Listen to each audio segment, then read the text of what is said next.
Hello and welcome to the channel. My name is Annalisa and this is going to be the mid-year book freakout tag. This was created by Ellie and Chami and I will be linking both of them below. This is a Lord of the Rings characters as cats shirt. It's pretty great. And these are Game Boy earrings. The original Game Boy, which I didn't play. I only played the Game Boy Advance. I'm also going to be doing my stats at the end of the video. And I'm not feeling very well right now. I have a very sensitive digestive system, and a lot of times after I eat, which I just ate dinner, I am bloated for a significant time afterwards.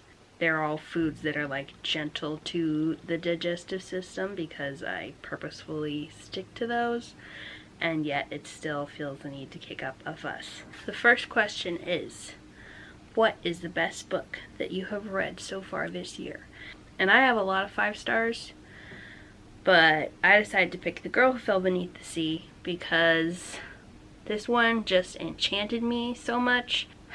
I don't see it talked about as much as I would like to see it talked about, so I wanted to bring it up. It is about a girl who sacrifices herself to the dragon of the sea, the king of the sea, in her best friend's stead, and goes down and finds that everything is not as she expected, and she has to protect her life in order to protect the king of the sea's life, who is in a sleeping trance because their lives are linked now. And she meets up with several cool mythological beastie friends, and it's a tour through some really fun mythology with a very sweet love story and very sweet value of friendship type stuff. The best sequel, there are 2, but I'm going to talk about the other one in a minute. So I picked Wicked Fate, which it was nice. I read the first book, This Poison Heart, this year, and then was able to read the sequel fairly close together, so I didn't have to wait very long. That was nice, and I really enjoyed it. Unruly Release that you haven't read. I feel like I brought this up in the quarterly book tag, but I still haven't read Skin of the Sea.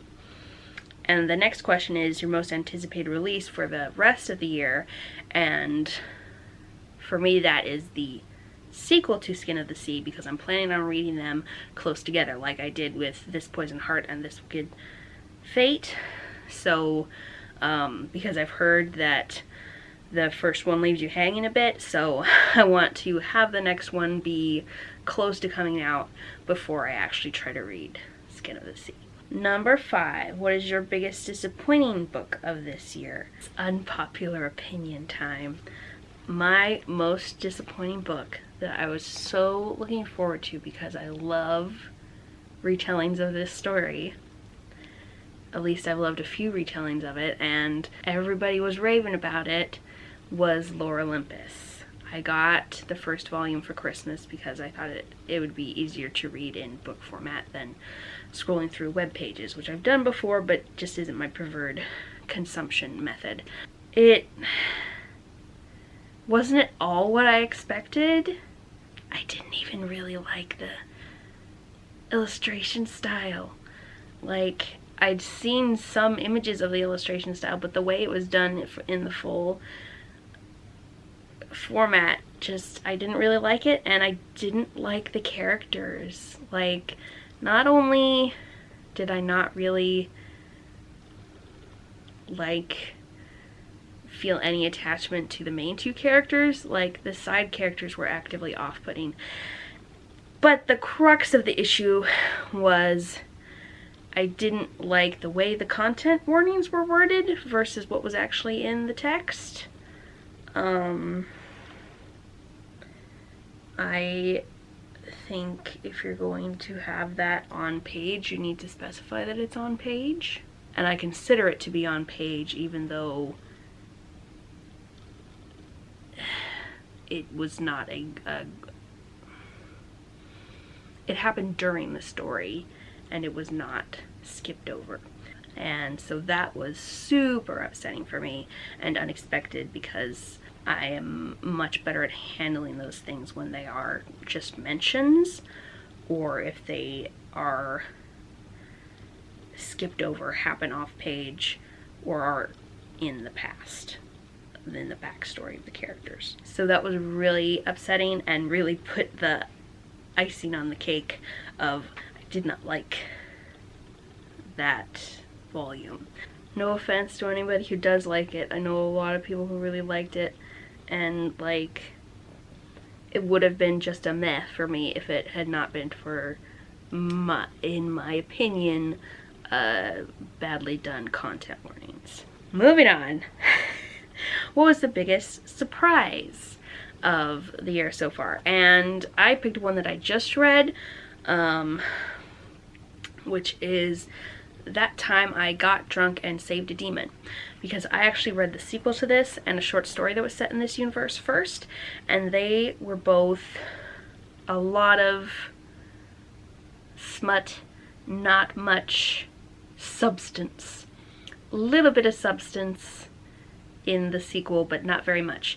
But the first book that I said the full title of has a lot of plot, fantasy plot substance, and the romance is like a significant part, but it doesn't totally overwhelm the rest of the story and the world building. So I really like the world building and how the magical stuff was handled and where the plot went in that one, and I felt like it was an actual plot and not just background stuff going on while the romance happened.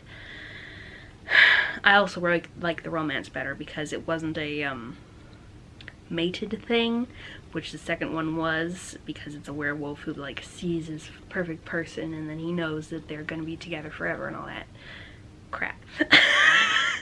I kind of hate that trope. I will read some books with it because sometimes they do it in such a way that they still make a love story happen even though that was involved. But this one didn't have that much love story to it. It was mostly the sexy stuff. Favorite new author, I have two. One is the author who wrote those 3 books, because I really like the short story as well, which is called Mistletoe, and that's Kimberly Lemming. And then I also read 3 books by Ferrero Rocher, and these aren't like my favorite books of the year, but these are like authors that I read multiple books by, that I liked multiple books by, that were new to me this year, because I've been reading a lot of books that I've read books by that author before, or I've only read 1 book by them now. So but I also liked the especially like the last book. Anyway, it's called The Hookup Plan, and I liked the middle one in the series the least, and the first one a medium amount, and I like the last one the most. Yeah, The Hookup Plan is about a doctor and a guy who advises hospitals on how to be more fiscally responsible, and they knew each other from high school, so it's kind of like a second chance romance, except they didn't date when they were kids.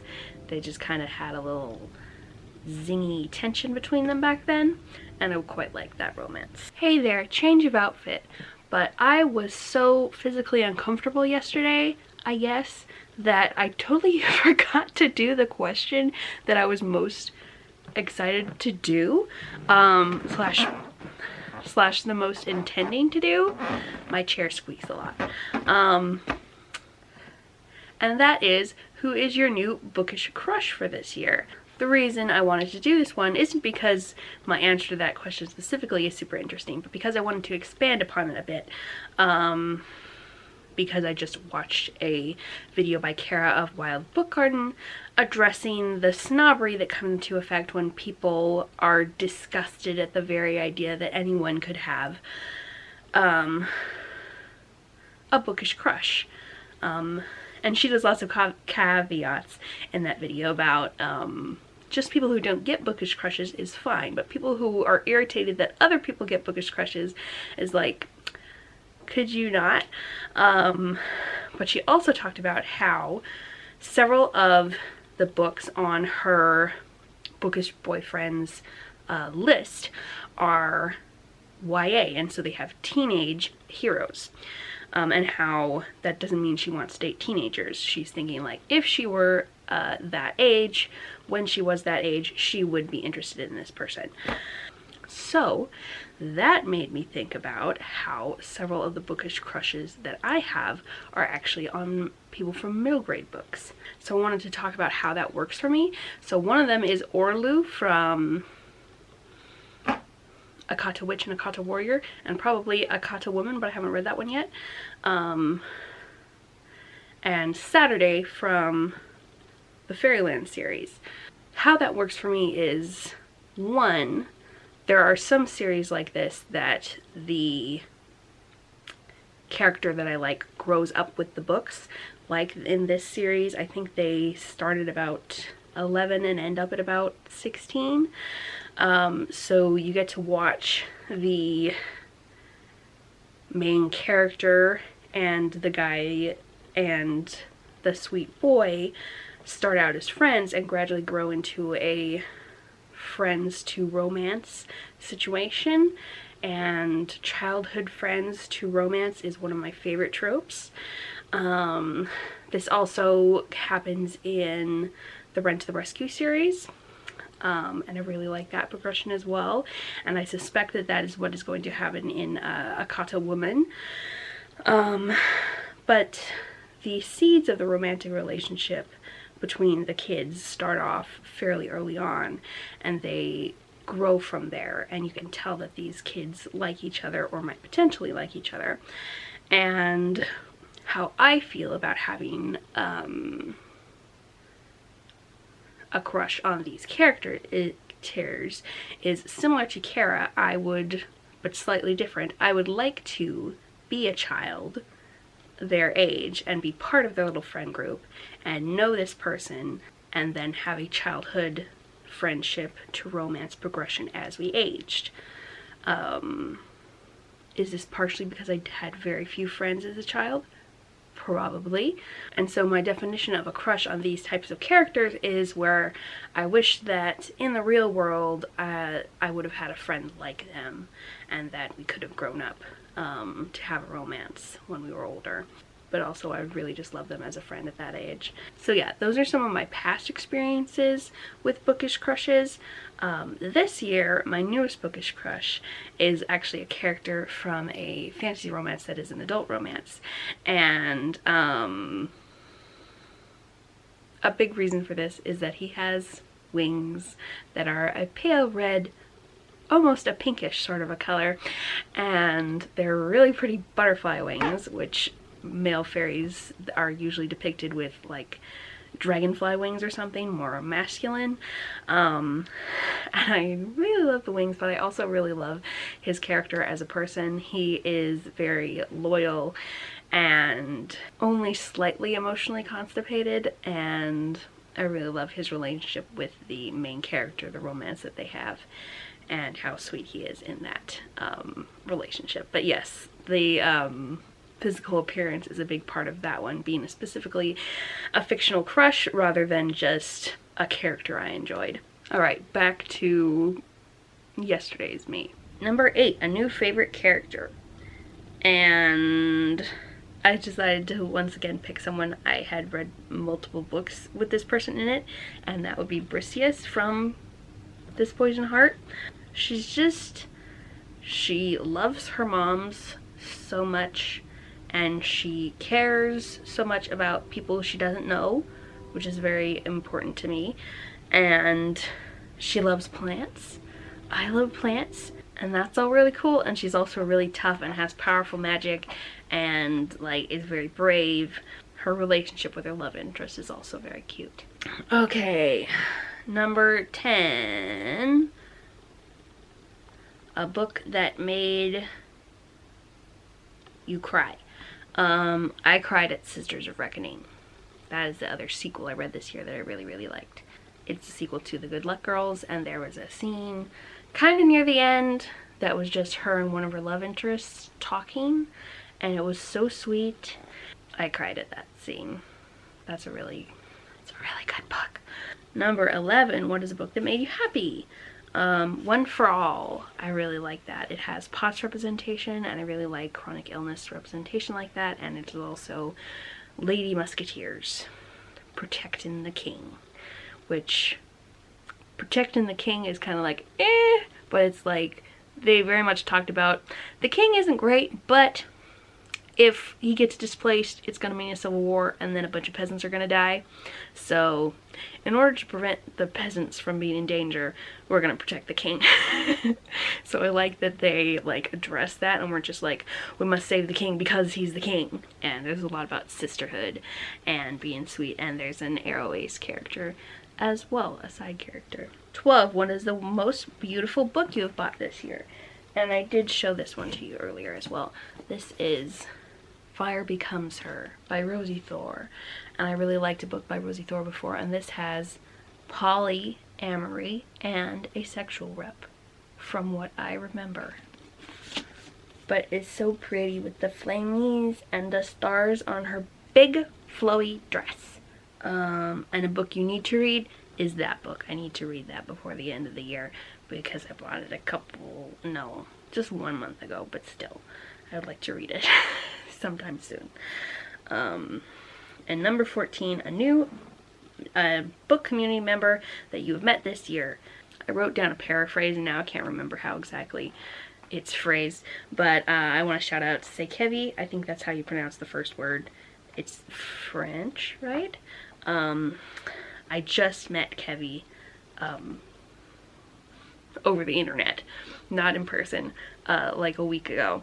I was thinking I hadn't met anyone since I did the quarterly book tag, but I have.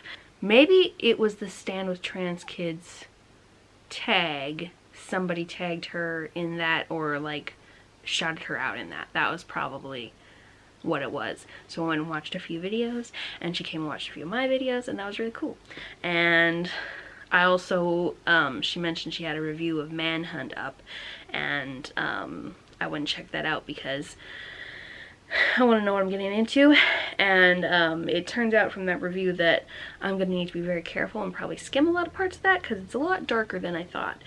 Now, on to the stats. If I'm talking funny, it is because I'm breathing funny because my swollen digestional tract is pressing on my diaphragm. I have IBS, so that's part of it, if not all of it. So, I've read 138 books so far this year. So if we go back to the beginning of the 7 months, maybe I had read 120 books in 6 months. That's 20 books a month, so that's probably accurate. And I read a lot during February and a lot during June. I did notice that about 85% of my books have been 4 to 5 stars, so that's really good. I've been getting lots of good recommendations, and mostly my predictions of whether I will like a book or not have been accurate. I only have like 3 2 stars, and then the rest of the non 4 to 5s have been 3 stars, so I had a pretty great reading year, have enjoyed a lot of reading, and learned a lot from a lot of reading, because some of those were like non-fiction books that were like informative, if not necessarily enjoyable. I'm always sad to give out 2 stars, because if I had thought it was going to be a 2-star book, I wouldn't have picked it up in the first place, so it's always a disappointment. 81 of those books were by BIPOC authors, which is 58%, so I'm happy with that. 13 of them were by disabled authors, which is 9%. I'd like to get that up around 20%, because that's about how the percentage of the population that is disabled.